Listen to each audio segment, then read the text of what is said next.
हाय, मेरा नाम राव। मैं आसरा से जुड़े हुए 1.5 ईयर हो गया। तो आसरा का मेन ये काम है, हमको एक शेल्टर है हैदराबाद में। उसमें कम से कम 140 डिसेबल्ड डॉग्स है। कुछ कुछ डॉग्स ब्लाइंड है, कुछ डॉग्स फिजिकली हैंडीकैप्ड है, उसको लेग्स नहीं है। तो ये एक काम हम देखते हैं।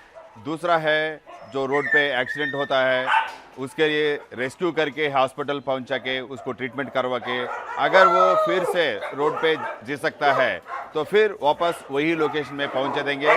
अगर वो वापस उधर रोड पे नहीं जी सकता है तो उसको लेके आके हमारा शेल्टर में रख के उसको देखभाल करेंगे हम लोग।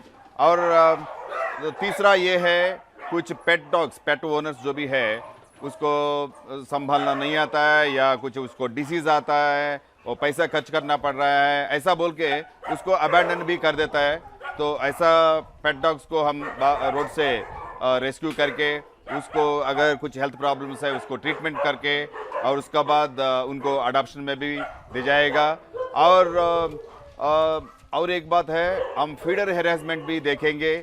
जो भी है हैदराबाद सिटी में फीडर्स जो भी फीड करता है, कुत्ते को खाना देता है, उसको जो रेजिडेंशियल वेलफेयर एसोसिएशन है या कॉलोनी वाला है, इन लोग जो हेरास करता है उसको खाना मत देना। अगर खाना देगा तो वो इधर ही रहेगा, तो उसको खाना नहीं देगा तो वो चला जाएगा अपना अपना, ऐसा बोल के इतना चिल्ला के बोलता रहता है, उसको बहुत हेरासमेंट करता है।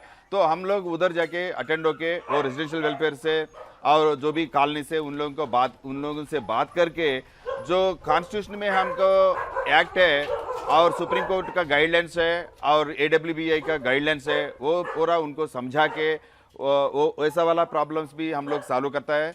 और एक है, जो भी एनिमल का जो क्रूएल्टी चलता है, मतलब कोई पत्थर फेंकता है कुत्ते पे और कोई पॉइजनिंग करता है, कोई लकड़ी लेके उसको मारता है, तो इस सब जो भी एनिमल क्रूएल्टी करता है या लॉन्ग टर्म कन्फाइनमेंट करता है, उन लोगों का ऊपर हम पहले काउंसलिंग करके उसको रेस्क्यू करेंगे। अगर वो काउंसलिंग में सुना नहीं है, दोबारा तीसरा बार ऐसा कुछ रिपीट करता है, उसका ऊपर पुलिस कंप्लेंट देके वो भी हम लोग देखभाल करता है। तो ये पूरा आसरा का प्रोफाइल है। तो हम लोग जो रिसेंटली जो अगस्त में एक सुप्रीम कोर्ट ऑर्डर आया है, वो दिल्ली डॉग्स का बारे में, एक सो मोटर केस में।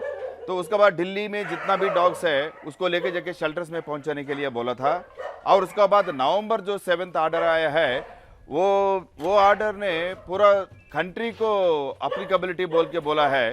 और उसमें कुछ कंसिडरेट किया है, सभी कुत्ते का नहीं है, एक स्कूल में है और एजुकेशनल जो भी इंस्टीट्यूट्स है, हॉस्पिटल्स है, रेलवे स्टेशन है, बस स्टेशन है, इधर से कुत्ते को निकाल के पहले सुप्रीम कोर्ट ने क्लियरली बोल दिया, एक स्टेप्स बोल के बोल दिया। पहले स्टेप ये है, जितना भी इंस्टीट्यूशंस है, बस स्टेशन है, रेलवे स्टेशन है, वो पहले लिस्ट बनाना और उसका बाद नोडल ऑफिसर्स को रिक्रूट कर देना, क्योंकि वो नोडल ऑफिसर्स वो इंस्टीट्यूशन मैनेजमेंट से बात करके और कोऑर्डिनेशन करके उसका फेंसिंग करवा देगा।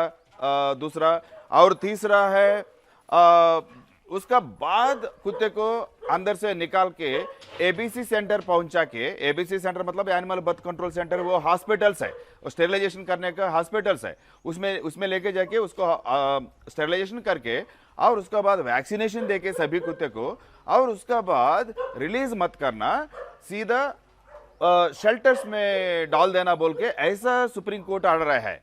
तो पूरा कंट्री में सिर्फ 5 शेल्टर्स है कुत्ते का, और बाकी जो भी है, कितना भी स्टेट्स हो, कितना भी पंचायत हो, म्यूनसिपैलिटीज हो, पंचायत हो, वो पूरा का पूरा ABC सेंटर्स है, वो हॉस्पिटल्स है। ज्यादा दिन नहीं रख सकता है हॉस्पिटल में।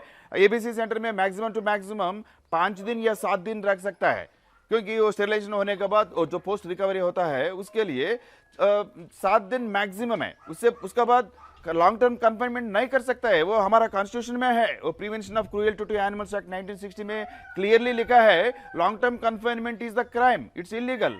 कोई भी करता है उसका ऊपर केस डाल सकते हैं हम लोग।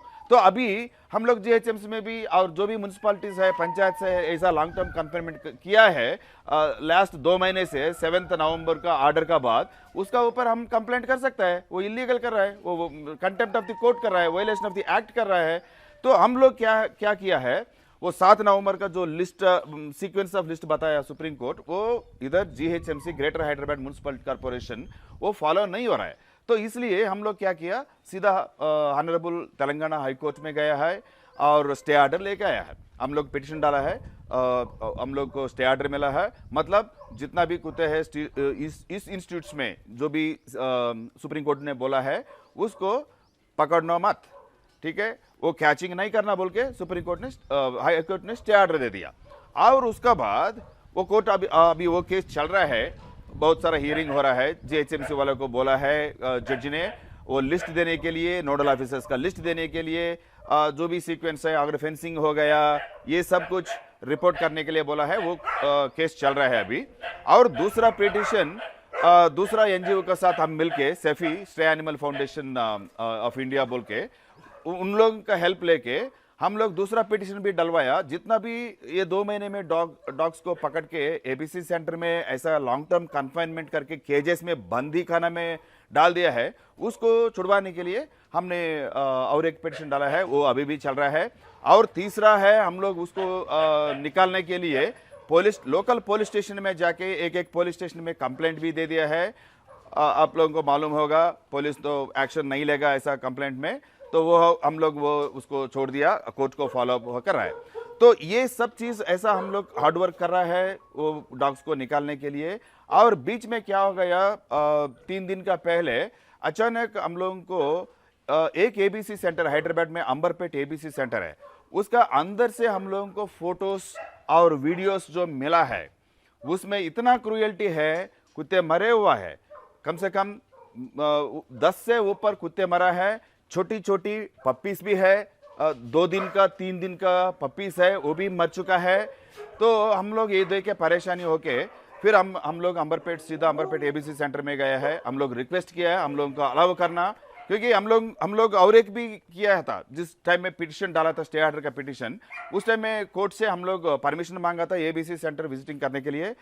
4 एबीसी सेंटर हम लोग देखा है परमिशन का बाद, और एक हाईटेक सिटी का पास है शेरलिंगपल्ली का जोन, और एक महादेवपुरा का जोन एलमबंडा में है, और एक अंबरपेट का एक है, और एक फतुल्लागुड़ एक है। चारों सेंटर में देखा है, सब इतना क्रूएल्टी, एनिमल क्रूएल्टी चल रहा है। उसमें बहुत सारे एनिमल क्रूएल्टी चल, कुछ क्लीनिंग नहीं है, पूरा डार्क है, लाइट नहीं है, कुछ नहीं है, वो डॉग को खाना नहीं देगा, और वो पूरा कुत्ते इतना ट्रोमेटाइज्ड हो गया, इतना डिप्रेशन में चला गया, और वो मर रहा है। ये एक केज में तो हम लोग देखा है, एक कुत्ते ऑलरेडी मर गया, मर चुके 4 घंटे हो गया, और कोई देखा नहीं उसको, उसका बॉडी को निकाला भी नहीं। इतना क्रूएल्टी चला था उधर उसमें। तो हम लोग अंबरपेट एबीसी सेंटर में गया है, उसको परमिशन देने के लिए बोला है, हम लोगों को अलाउड नहीं है बोल के बोला। चीफ वेटनरी ऑफिसर से बात करो, उधर से परमिशन लेके आओ बोला है। हम लोगों को परमिशन भी है कोर्ट ऑर्डर से, हम कभी भी जा सकता है एबीसी सेंटर में जाके देख सकता है, इंस्पेक्ट करने का परमिशन है कोर्ट से ऑर्डर है। फिर भी इन लोग ने मना कर दिया, ये contempt of Telangana high court है। तो हम लोग पुलिस स्टेशन पहुंचा, एक कंप्लेंट सबमिट किया है, ये पूरा एक्सप्लेन कर दिया। और इस बीच में और क्या हो गया, जो बंदे ने हमको फोटोस वीडियोस शेयर किया है, वो एक्चुअली 20 साल से एबीसी सेंटर में काम कर रहा है, तो वो देख नहीं पाया था। ये 2 महीने से जितना भी क्रूएल्टी चल रहा है, खाना नहीं दे रहा है, ये सब चीज वो देख नहीं पाया। तो इसलिए पूरा वीडियोस वगैरह वायरल करने के लिए हम लोगों को भेजा है। तो बाद में उसको पकड़ के आपने भेजा है, आपने लीक किया है ये फोटोस वीडियोस बोल के उसका नौकरी से निकाल दिया। वो बाहर आया, वो बाहर आने के बाद हम लोग प्रेस मीट करवाया, वो सीधा से सीधा क्लियरली बोल दिया ये 2 महीने से क्या क्या हो रहा है एबीसी सेंटर में। एक नंबर 1 पॉइंट वो बोला था, एक केज में, छोटा केज में 4-5 कुत्ते को डाल रहा है। और दूसरा बात है, एक ही बार खाना देता है, वो खाना भी टर्मरिक राइस, वो भी मोटा राइस है, वो मोटा राइस में टर्मरिक डाल के और सोयाबीन्स डाल के, और जो कुछ गार्लिक का पेस्ट होता है, वो पेस्ट डाल के वो खाना खिलाता है, एक ही बार देता है। तो वो खाना नहीं खाता है, वो कुत्ते खाना नहीं खाता है, वो ऑलरेडी डिप्रेशन में है, ट्रॉमा में है। जैसा हम लोग जेल में बैठे हो तो कैसा होता है, ऐसा वाला ट्रॉमा कंडीशन में है, वो खाना नहीं खाता है। तो उसका बाद में क्या हुआ, एक जो भी वीक कुत्ते हैं ना, उसी केज पे वो दूसरा जो स्ट्रांग कुत्ते है अभी अभी निकला है, उसको हंग्री आएगा तो क्या करेगा, उसको भूख लगेगी तो क्या करेगा, उसका ऊपर अटैक करके एक कुत्ते को ऐसा खाया भी है। हमारा पास उसका फोटोज भी है, जो दो कुत्ते और एक कुत्ते को खाया है, वो उसका फोटो भी हमारा पास है, उसका वीडियोस भी हमारा पास है। वो जो लक्ष्मण बोल के वो जो जीएचएमसी का वर्कर जो बाहर निकला है, उन्होंने भी क्लियरली साफ साफ बताया है सब मीडिया को। तो ये हम लोग चाहता है जितना भी डॉग्स है अभी अंदर जो लॉन्ग टर्म कन्फाइंड है, वो सबको निकालने का हम लोग बहुत बहुत कोशिश कर रहा है डिफरेंट ऑप्शन से। ये है हमारा स्टोरी। सुप्रीम कोर्ट का हाँ, सुप्रीम कोर्ट का जजमेंट जो भी है वो एक्चुअली साइंटिफिक नहीं है। इसलिए साइंटिफिक नहीं है, अभी डॉग्स का जो भी नंबर काउंट बढ़ गया है वो किसका वजह से हो गया, लोकल म्युनिसिपैलिटी पंचायती राज जो भी है, मतलब गवर्नमेंट का अथॉरिटी एडमिनिस्ट्रेशन उनका फेल्यूर है। तो फेल्यूर वाले को पनिशमेंट देना है ना। तो कुत्ते क्या किया, कुत्ते के क्यों पनिशमेंट दे रहा है, सीधा लेके जाके जेल में डालने का, उसको पनिशमेंट दो, उसको सस्पेंड करो, उसको जेल में भेज दो। जो भी अच्छा काम करेगा, जो भी गवर्नमेंट ऑफिसर्स को रिक्रूट करो, और जो भी अच्छा वाला एनजीओ है बहुत फास्ट फेस में स्टेरिलाइजेशन करता है उसको दे दो। तो ये चीज नहीं है, ये अच्छा चीज नहीं है, ये साइंटिफिकली ये अच्छा चीज नहीं है। तो हम लोग बहुत बहुत सोच के समझ के, और दूसरा बात है, ये सॉल्यूशन जो शेल्टर्स में डालने का सॉल्यूशन है ना, ये जो लॉन्ग टर्म जो लाइफ है ना, ह्यूमन लाइफ, उसको बिगाड़ने का है, उसको बिगाड़ने का है। क्योंकि अगर कुत्ते को हटाया स्ट्रीट से प्रॉपरली, ये जो म्युनिसिपैलिटीज है वो डेब्रिस वगैरह ये ठीक से क्लीनिंग नहीं कर पाएगा। दूसरा बात यह है, रैट्स आएगा, रैट्स इतना पॉपुलेशन बढ़ जाएगा तो बाद में रैट्स को क्या करेंगे। तीसरा बात यह है, कुत्ते हैं अभी सिटी में, इसलिए मंकीज नहीं आ रहा है। अगर बंदर आएगा तो क्या करेंगे, मंकीज आएगा तो थाउजेंड्स ऑफ मंकीज आएगा तो सिटी में पहुंचेंगे तो क्या होगा। तो बंदर से भी हमको रेबिस होता है, अभी कुत्ते को देख के रेबिस होता है, लोग मर जाता है बोल के इतना कर रहा है हम लोग। फिर बाद में बंदर आएगा तो क्या होता है, बंदर को कंट्रोल कर सकता है क्या, वो हवा में उड़ के आके कुछ चीज को निकाल के लेके चला जाएगा, आदमी को धक्का दे मार के उसको नीचे गिरा देगा, और उसका हाथ में कुछ पैकेट्स वगैरह है तो उसको खींच के लेके जाएगा। कुत्ते तो ऐसा नहीं करेगा, कुत्ते तो आके मेरे को हंग्री हो रहा है, मेरे को भूख लग रहा है ऐसा देखेगा, कुछ तो खिलाओ मेरे को बोल के। तो अभी कुत्ते को भगा के मंकीज को लेके आएंगे या रैट्स को लेके आएंगे, अभी क्या करेंगे। ये तो ये इकोलॉजिकल बैलेंस नहीं है, ये एनवायरनमेंट का बिगाड़ना का प्लान है, ऐसा कुछ ये बात है। एनजीओ चलाना है तो बहुत तरह रहता, आपके पालतू कुत्ता के ऊपर ही आप एनजीओ चलाने के लिए, इसके ऊपर ही काम करने के लिए आप इंटरेस्ट क्यों आया? ओके, तो मैं बचपन से मैं एक फार्मर फैमिली से हूँ, तो उसका मतलब जो गोट्स है, शीप्स है, काउस है, उसका साथी मिलके पैदा हुआ था मेरे, बाद में सिटी पहुंचा फिर स्टडीज़ के लिए। तो उसका बाद जो गैप आया है, मेरा पूरा कंसंट्रेशन स्टडीज़ में था, उसका बाद नौकरी में था। तो 1.5 ईयर पहले एक इंसिडेंट हुआ था हैदराबाद में। एक छोटी पपीज को 5 दिन का उम्र में एक आदमी ने 5 पपीज को मारा था। तो मैंने इंस्टाग्राम में देखा है वो, तो तुरंत मैंने कुछ करना है, इसको कुछ पनिशमेंट मिलना है बोल के मैं सीधा वो अपार्टमेंट पहुंचा, उधर इंक्वायरी करने के लिए लगा। और पुलिस वाला भी आया है, कोई एफआईआर ऑलरेडी एक एनजीओ डाला था। तो उन लोगों से मैं बात किया, मैंने एसआई से भी बात करके उसको जरूर पनिशमेंट मिलना है बोल के मैंने इतना बात किया। तो अचानक गौरी वंदना जो आसरा का फाउंडर है वो उधर पहुंची थी। तो वो बात करने के समय में थोड़ा इंट्रोडक्शन हो गया था, और उन्होंने मेरे को बोली थी व्हाई डोंट यू जॉइन आसरा, why don't you associate with आसरा। तो ऐसा मौका मिला मेरे को। तो उस दिन से शुरू करके मैं आसरा के लिए, आसरा एसोसिएशन के लिए और कुत्ते का जो वेलफेयर है उसी के लिए काम कर रहा हूँ। और दूसरा बात है, मेरे को गौरी वंदना इतना हानेस्टी और इतना लॉयल मैंने उनमें देखा है तो उसका बाद मैंने डिसाइड कर लिया, तो जितना भी हमारा ज़िंदगी है ज़िंदगी भर आसरा के लिए एसोसिएशन करेंगे। तो खाली कुत्ते के ऊपर काम करें, दूसरा जानवरों के पे देखभाल करें? सब जानवर है, सब जानवर एक ही है। तो एक ही बात है, सिटी में से ज़्यादा कुत्ते ही निकलता है। अगर किसी जगह पे किसी स्ट्रीट से कुछ गाय है और दूसरा कुछ एनिमल आया है, तो अगर उसका कुछ उसमें उनको कुछ प्रॉब्लम लगा है, हेल्थ प्रॉब्लम वगैरह, उनको भी हम लोग रेस्क्यू करके हॉस्पिटल पहुंचा के, और जो भी शेल्टर्स है उधर भी पहुंचने का प्लान है। वो एक्चुअली हमारा जो ये लीज है ना, ये लैंड का लीज है, ये जून जुलाई में ख़त्म हो जाता है। तो हम लोग कम से कम 2 एकर्स का कुछ लैंड देख रहा है। अगर लैंड मिल गया तो हम लोग इधर से शिफ्ट होके, और हमारा ड्रीम है हैदराबाद में जितना भी डॉग्स है वो सभी कम्युनिटी डॉग्स को, और लोग स्ट्रीट डॉग्स भी बोलता है, कम्युनिटी डॉग्स को फ्री ट्रीटमेंट देने का हमारा ड्रीम है। वो भगवान देखेगा हमारा ड्रीम कैसा फुलफिल होता है। नमस्ते, मैं हूँ गौरी वंदना। प्रोफेशनली मैं लिरिसिस्ट हूँ, स्टोरी राइटर हूँ। बहुत सालों से एनिमल वेलफेयर में भी हूँ। तो जब कोरोना का टाइम आया, जब कोरोना हुआ, आपका ये एनजीओ चलाने के लिए सोच कैसा है? हम लोग ये वेलफेयर में बहुत सालों से हैं, लेकिन कोरोना का टाइम में लाइक माइंडेड पीपल सब लोग मिलके बेजुबान के लिए कुछ करना चाहते थे। तो उस वक्त इनके लिए ना पानी का अरेंजमेंट्स है, ना खाने का अरेंजमेंट्स है। तो इसीलिए सब लोग मिलके एक प्लान बनाए कि रोज़ इनके लिए भी कुछ करें, कुछ खाना खिलाएं, कुछ पानी भी इसको दिलवाएं।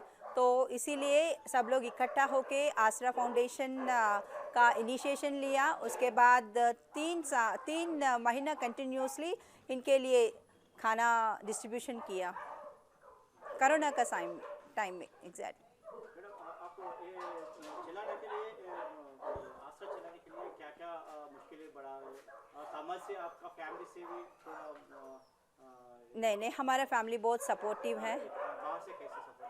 हमारा फैमिली बहुत सपोर्टिव है, ऐसा कुछ बात नहीं। बाहर से फ्रेंड्स और फैमिली और व्हाट्सएप का एक ग्रुप है आसरा का, बहुत सपोर्ट करते हैं वो लोग भी।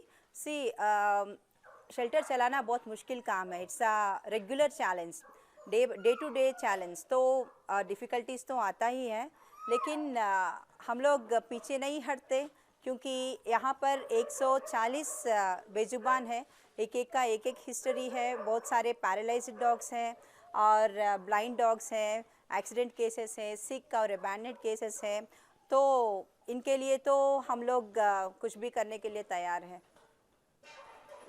मैडम, आप यहाँ पे कैसे कैसे कुत्तों को लेके आते हैं और क्या क्या करते हैं, इसके लिए क्या क्या कर रहे हैं? हम लोगों को ना व्हाट्सएप के इंफॉर्मेशन मिलता है, यहाँ कुत्ता का एक्सीडेंट हुआ, कुछ हेल्प मदद चाहिए, ऐसा नंबर भी है। तो वो नंबर पे कॉल करें तो हम लोग रेस्क्यू के लिए जाते हैं, वहाँ से ट्रीटमेंट के लिए दूसरे हॉस्पिटल में एडमिट करते हैं। उसके बाद थोड़ी रिकवरी होने के बाद अगर बाहर सर्वाइव नहीं हो पाती वो डॉग, तभी यहाँ तक लेके आते हैं।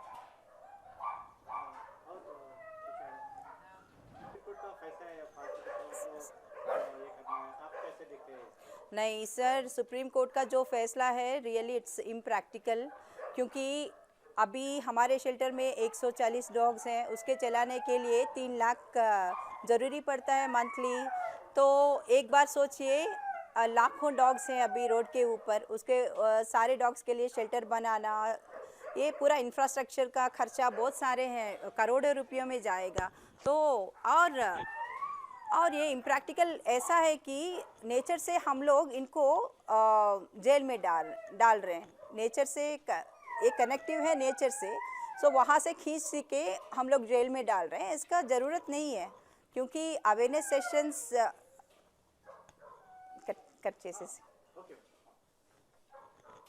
ये सरकार ना अभी अवेयरनेस सेशंस कुछ कंडक्ट किया तो थोड़ा अच्छा रहेगा, क्योंकि यहाँ पर तो अवेयरनेस कुछ भी नहीं है। डॉग्स देख के ही सब लोग भाग जा रहे हैं, ऐसा लग रहा है कि एलियन ऊपर से निकल गया। बचपन में तो ऐसा नहीं था, अभी डॉग मेनेस बहुत ज़्यादा हो गया, क्योंकि ABC बर्थ कंट्रोल ऑपरेशन ठीक से नहीं चल रहा है, इसीलिए इतना डॉग को पॉपुलेशन भी बढ़ गया। तो इसका सॉल्व करने का तरीका अलग है, लेकिन ये समस्या का हल नहीं है कि पूरे कुत्तों को शेल्टर में डाल दो। इट्स इम्प्रैक्टिकल ऑल्सो, कर नहीं सकते कोई भी। यहाँ पे बाहर कुत्तों को बीमार पड़े कुत्तों को कुछ घायल हुआ कुत्तों को देखे तो आपको कैसा लगता है? क्या सोचाते हैं? बहुत सारे हार्ट ब्रेकिंग इंसिडेंट्स भी ऐसा हुआ। कुत्ते रोड पे एक्सीडेंट होने के बाद 2 दिन तक उसको सहायता नहीं मिला। हमारे पास कॉल आते ही हम लोग गए, फिर भी हम लोग कुछ इंसिडेंट्स में बचा नहीं सके, क्योंकि तुरंत उसको मेडिकल अटेंशन चाहिए, जो यहाँ 24/7 का मेडिकल ट्रीटमेंट का अवेलेबिलिटी नहीं है। हमारे पास उतना कैपेसिटी भी नहीं है कि हर एक कॉल को जाकर अटेंड करें। जितना हमसे हो सके उतना हम लोग कर रहे हैं। तो सुप्रीम कोर्ट के हियरिंग के बाद ना पब्लिक प्लेसेस में से जीएचएमसी पूरे डॉग्स को हटाने के लिए पिकअप कर रहे थे। पूरे डॉग्स को उठा के उसके पास जो एबीसी यूनिट्स है, यानी एनिमल बर्थ कंट्रोल यूनिट्स है, उसमें डाल दिए। तो सुप्रीम कोर्ट ने क्लियरली कहा कि डॉग्स को पब्लिक प्लेसेस से हटाओ, लेकिन कहाँ रखो? शेल्टर्स में रखो। लेकिन यहाँ पर तो शेल्टर्स ही नहीं, तो ये लोग पूरे डॉग को इकट्ठा करके एबीसी यूनिट्स में डंप कर दिए। हम लोग ना स्टे ऑर्डर लेके आए हाई कोर्ट से, ताकि ये लोग पिकअप स्टॉप कर सके। तो वहाँ से हम लोग कोर्ट ऑर्डर के परमिशंस लेके ना पूरे एबीसी यूनिट्स में गए, वहाँ पर ऑब्जर्वेशन किया। तो वहाँ पर तो बहुत दर्दनाक ये है सिनेरियो है कि छोटे छोटे केजेस में ना 4-4, 5-5 कुत्तों को बंद करके रख दिया। वहाँ ना पानी है, पीने का पानी है, ना अच्छा सा खाना है, प्रॉपर वेंटिलेशन है, ना सीसी कैमरास भी कुछ भी नहीं है। कम्प्लीटली ऐसा है कि वो लोग गए मरने के लिए गए, जीने के लिए नहीं, खाली मरने के लिए वहाँ पे गए। ऐसा है वहाँ पर पूरा सिचुएशन।